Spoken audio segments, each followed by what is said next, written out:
एक police officer जिसका अतीत उससे पीछा नहीं छोड़ता, एक गैंगस्टर बाप का बेटा जो सबकी हिट लिस्ट में है, और एक गैंग लीडर माँ जिसे अपने बेटी की मौत का बदला चाहिए। जब तीनों की दुनिया टकराती है तो शहर में सिर्फ एक चीज़ बचती है वो। क्या कोई बचेगा या सब खत्म हो जाएगा? चलिए देखते हैं। कहानी की शुरुआत होती है जंगलों के बीच बने एक छोटे से कैबिन से, जहां वॉकर नशे के सामान पर पेट्रोल छिड़क रहा था, जैसे वो अपने पुराने गुनाहों को जला देना चाहता हो। उसी वक्त शहर की सड़कों पर एक ट्रक तेजी से भाग रहा था। इस ट्रक में वॉशिंग मशीन के साथ ड्रग्स भी था। चार्ली, मिया, वेस्ट और जॉनी, ये चार दोस्त इस ट्रक को लेकर भाग रहे थे। दरअसल इन्होंने ये ट्रक चुराया हुआ था क्योंकि इनके ऊपर एक बहुत बड़ी गैंग का कर्जा था। पुलिस की गाड़ी लगातार उनका पीछा कर रही थी। लुटेरे किसी भी तरह पीछा छुड़ाने की कोशिश कर रहे थे। भागते भागते जब एक पुलिस की गाड़ी उनके काफी पास आ गई तो ट्रक में बैठे दो लुटेरों ने ट्रक का पिछला दरवाजा खोल दिया। जॉनी ने एक वॉशिंग मशीन उठाकर पीछे फेंक दी। वो सीधा पुलिस की गाड़ी से टकराई। टक्कर इतनी जोरदार थी कि गाड़ी सड़क के किनारे जाकर रुक गई। अंदर बैठा पुलिस वाला कॉर्टेज बुरी तरह घायल हो गया और बाकी के पुलिस वाले इधर उधर मदद के लिए चिल्लाने लगे। इस मौके का फायदा उठाकर लुटेरे वहां से भागने में कामयाब हो गए। इधर वॉकर अपनी बेटी एमी के लिए क्रिसमस गिफ्ट लेने गया था। जब उसने अपनी पत्नी को कॉल किया तो उसकी पत्नी ने बताया कि एमी सो गई है, तुम मत आना। वो अब भी वॉकर से नाराज थी क्योंकि उसने 1 साल पहले उन्हें छोड़ दिया था। मगर वॉकर ने कहा, मैं एमी से प्यार करता हूँ और उसे ये तोहफा जरूर दूंगा। उसी वक्त शहर के दूसरे कोने में पुलिस ऑफिसर एली एक घरेलू हिंसा के मामले में दखल दे रही थी। एक आदमी अपनी पत्नी को मार रहा था और जब एली ने रोका तो वो भागने लगा। तभी वॉकर वहां पहुंचा और उस आदमी को पकड़ लिया। यहीं एली और वॉकर की पहली मुलाकात हुई। लुटेरे चोरी का सामान लेकर लोकल गैंग चुई के पास पहुंची। चिंग, जो चुई के मामा थे, वो चार्ली और मिया को चुई से मिलाने ले गए। बाहर उनके साथियों के पास एक सस्पिशियस वैन आके रुकी जिसमें सबने काले मास्क पहने थे। फिर चिंग को मैसेज आया कि यहाँ से निकल जाओ। मिया को भी उसके साथी का फोन आया कि फौरन यहाँ से निकलो, लेकिन तब तक बहुत देर हो चुकी थी। वॉकर और रैली पुलिस स्टेशन जा रहे थे कि उन्हें गोलीबारी की खबर मिली। दोनों तुरंत मौके पर पहुंचे और वहां बिखरी लाशें देखकर उनकी रूह कांप गई। सीसीटीवी फुटेज में चार्ली साफ दिख रहा था, लेकिन वॉकर ने उसे पहचानने से इनकार कर दिया। फिर वॉकर सीधे शहर के नेता लॉरेंस के पास गया, जो मेयर बनने वाला था। तुम्हारा बेटा चार्ली कहाँ है? लॉरेंस ने पहले तो मना किया, पर जब वॉकर ने फुटेज दिखाई तो वो घबरा गया और उसने कहा, मुझे मेरा बेटा सुरक्षित चाहिए और तुम मेरे लिए ये काम करोगे। फिर लॉरेंस ने वॉकर को धमकी दी, अगर तुम मेरा काम नहीं करोगे तो मैं सबको बता दूंगा कि कैसे रिश्वत देकर तुमने अपना केस को रफा दफा करवाया। वॉकर के पास कोई ऑप्शन नहीं था, उसे चार्ली को ढूंढ कर लाना था। इधर शुई की माँ क्लेरिस अपने बेटे की मौत की खबर मिलती है। क्लेरिस कोई आम औरत नहीं थी, वो एक खतरनाक गैंग की लीडर थी जिसे सब मदर के नाम से जानते थे। उसने अपने भाई चिंग से पूछा कि उसके बेटे का खून कैसे हुआ। चिंग ने सारा इल्जाम चार्ली और मिया के ऊपर डाल दिया। वॉकर इसी बीच अस्पताल पहुंचा, जहां सुई के साथ गोलीबारी में घायल हुआ एक लड़के का इलाज चल रहा था। वॉकर ने उसे धमकी दी कि बता कि उस रात क्या हुआ था, वरना मैं तुझे मार दूंगा। डर के मारे उस लड़के ने सच बता दिया। उसने बताया कि कैसे 3 लोग आए, उन्होंने मास्क लगाए हुए थे, वे बिल्कुल शैतान की तरह लग रहे थे। उन्होंने बिना रुके गोलियां चलानी शुरू कर दी। अस्पताल में वॉकर को अपना पुराना साथी विंसेंट मिला। विंसेंट ने वॉकर को चेतावनी दी कि चार्ली लॉरेंस का बेटा है, हमने लॉरेंस के लिए काम करना बंद कर दिया है, लेकिन तुम अभी भी उसके लिए काम करते हो, उससे दूर रहो वरना मारे जाओगे। फिर वॉकर अपने दोस्त कॉर्टेज से मिलने गया, जिसके ऊपर वॉशिंग मशीन गिरी थी। कॉर्टेज की हालत बहुत खराब थी। उसकी पत्नी ने वॉकर को बताया कि कॉर्टेज होश में आकर सिर्फ उसके बारे में बात कर रहा था। उसने कहा था कि 5 पुलिस वाले बहुत बड़ी मुसीबत में फंसने वाले हैं। यहाँ पर हमें वॉकर के काले अतीत का पता चलता है। वॉकर, कॉर्टेज, विंसेंट और अन्य 2 पुलिस वाले मिलकर ड्रग्स की चोरी किया करते थे। वहाँ एक दूसरा पुलिस वाला आ गया था और उसे देखते ही वॉकर ने उसे मार दिया था। वॉकर कोई ईमानदार पुलिस वाला नहीं था, वो भी अपराधियों जैसा ही था। चार्ली और मिया इस बीच मिया के चाचा टियो के पास गए। टियो नकली पासपोर्ट बनाने का काम करता था। वे दोनों देश छोड़कर भागना चाहते थे। टियो ने उसकी मदद करने का वादा किया। पुलिस स्टेशन में एली ने वॉकर को क्लेरिस की तस्वीर दिखाई और कहा, ये औरत अब चैन से नहीं बैठेगी, इसका बेटा मारा गया है। एली की बॉस ने आकर वॉकर को डांटा, तुमने चार्ली को पहचानने से इनकार क्यों किया? अब ये केस रिचर्ड को दे रही हूँ। वॉकर ने एली से रिक्वेस्ट की, जो कुछ भी तुम्हें पता है प्लीज मुझे बता दो, मैं आगे से कोई गलत काम नहीं करूँगा। एली ने बताया कि चार्ली के साथ वाली लड़की एक कबाड़ खाने में काम करती है। इधर लॉरेंस अपनी गाड़ी में कहीं जा रहा था कि ट्रैफिक जाम में फंस गया। तभी बाइक पर सवार गुंडे आए। ये क्लेरिस के आदमी थे। उन्होंने लॉरेंस से क्लेरिस से बात करने को कहा। क्लेरिस ने कहा, मेरा बेटा शुई मारा गया है, मुझे तुम्हारा बेटा चार्ली चाहिए, क्योंकि मेरे बेटे को मारने में तुम्हारे बेटे का बहुत बड़ा हाथ है। दूसरी तरफ वॉकर उस कबाड़ खान में पहुंचा जहां टियो काम करता था। उसने टियो को पकड़ा और धमकी दी, मैं पुलिस वाला हूँ, मुझे बताओ कि मिया कहाँ गई है, वरना मैं तुम्हें मार दूंगा।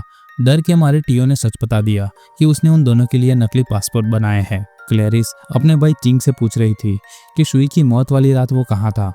चिंग ने कहा कि शुई ने उसे बाहर भेज दिया था, इसलिए वो वहाँ नहीं था।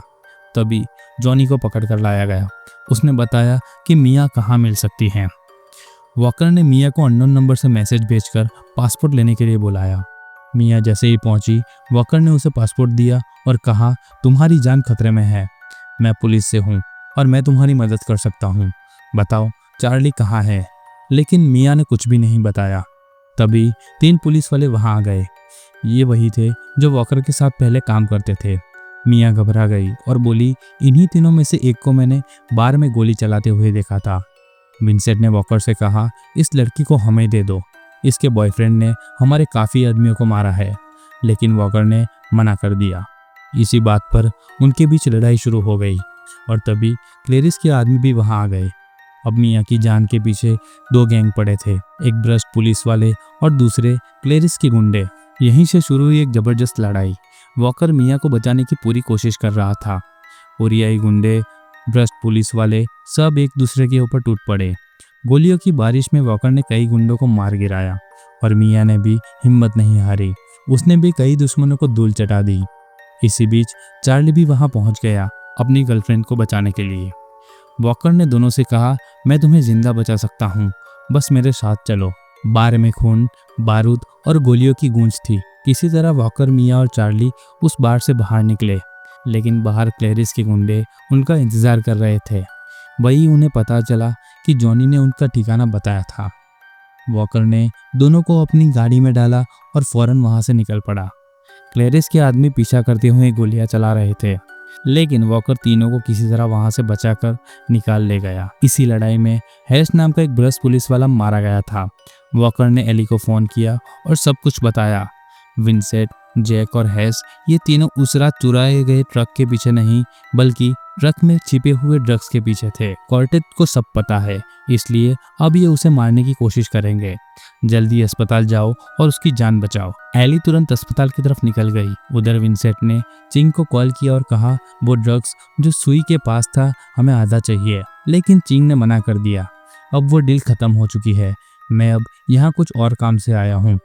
असल में वो कॉर्टेज को मारने आया था। अस्पताल में एली ने सीसीटीवी में देखा कि चिंग बंदूक लेकर अंदर घुस चुका है, लेकिन तब तक बहुत देर हो चुकी थी। चिंग ने कॉर्टेज को कई गोलियां मार दी और कॉर्टेज की पत्नी को भी गोली मारकर वो भागने लगा। एली ने चिंग का पीछा किया, दोनों के बीच जमदार गोलीबारी हुई।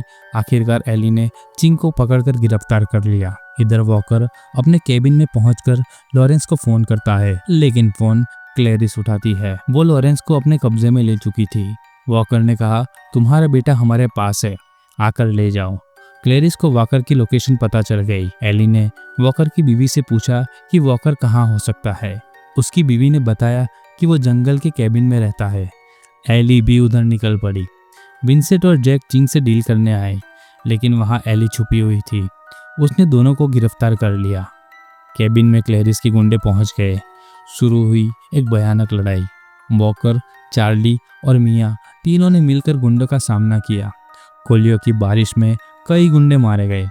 कुछ नीचे से घुसने की कोशिश कर रहे थे, लेकिन वॉकर ने उन्हें भी मार गिराया। इसी बीच एक खतरनाक महिला जो हमेशा क्लेरिस के साथ रहती थी वहां पर आई।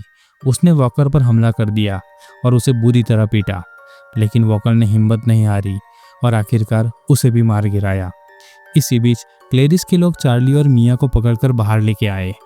क्लेरिस भी वहां पहुंच गई और उसके साथ लॉरेंस भी था। क्लेरिस ने कहा, तुम्हारे बेटे ने मेरे बेटे की जान ली, अब मैं भी उससे वही चीज छीनूंगी जिससे वो सबसे ज्यादा प्यार करता है। उसने लॉरेंस को बंदूक थमाई और कहा, मिया को गोली मार दो, लेकिन लॉरेंस ये नहीं कर सका। तभी एली वहां पहुंच गई। उसके साथ चिंग, विंसेंट, जैक तीनों बंधे हुए थे। एली ने क्लेरिस को सच्चाई बताई, तुम्हारे बेटे की हत्या इन भ्रष्ट पुलिस वालों ने की थी और तुम्हारा भाई चिंग सब जानता था। क्लेरिस को अपने भाई पर बहुत गुस्सा आया। तभी विंसेंट ने मौका का फायदा उठाकर एक गुंडे से बंदूक छीनी और गोली चला दी। जैक ने भी बंदूक उठाई और चार्ली को मारने की कोशिश की, लेकिन लॉरेंस बीच में आ गया। सारी गोलियां लॉरेंस को लगी और वहीं उसकी मौत हो गई। अब शुरू हुई अंतिम लड़ाई। वॉकर ने भी बंदूक उठाई। विंसेंट ने क्लेरिस को गोली मार दी। जैक एली के पीछे पड़ा, लेकिन चार्ली ने उसे मार गिराया। आखिर में सिर्फ विंसेंट बचा था। वो पैसों का बैग लेकर रेलवे स्टेशन की तरफ भागा। वॉकर उसके पीछे दौड़ा। जैसे ही विंसेंट ट्रेन पकड़ने वाला था, वॉकर ने उसे गोली मार दी। बदले में विंसेंट ने भी वॉकर को गोली मारी। विंसेंट वहीं मर गया। वॉकर भी गिर पड़ा। चार्ली और मिया जाने को तैयार हुए। एली ने उन्हें समझाया, अगर तुम जेल में रहोगे तो ज्यादा सुरक्षित रहोगे। क्लेरिस के और भी आदमी हैं जो बदला लेंगे। लेकिन दोनों ने अपनी गाड़ी ली और चले गए। एली वॉकर के पास आई और बोली, तुम्हें कुछ साल जेल में रहना पड़ेगा। तुमने अपनी बेटी के लिए जो गिफ्ट लिया था मैं उसे दे दूंगी। लेकिन वॉकर ने कहा, मैं ऐसी नौबत नहीं आने दूंगा। तभी बहुत सारी पुलिस आ गई। कहानी यहाँ एक रहस्यमय अंत के साथ खत्म हो जाती है। वॉकर का अंतिम फैसला क्या होगा, यह सस्पेंस बना रह जाता है। तो ये थी हैवॉक की कहानी, जहाँ हर कोई अपनी हदें पार कर गया। सही गलत का फैसला अब आपके हाथ में है। वीडियो अच्छा लगा हो तो लाइक, सब्सक्राइब और कमेंट करना ना भूलना। मिलते हैं अगली कहानी में। तब तक के लिए धन्यवाद।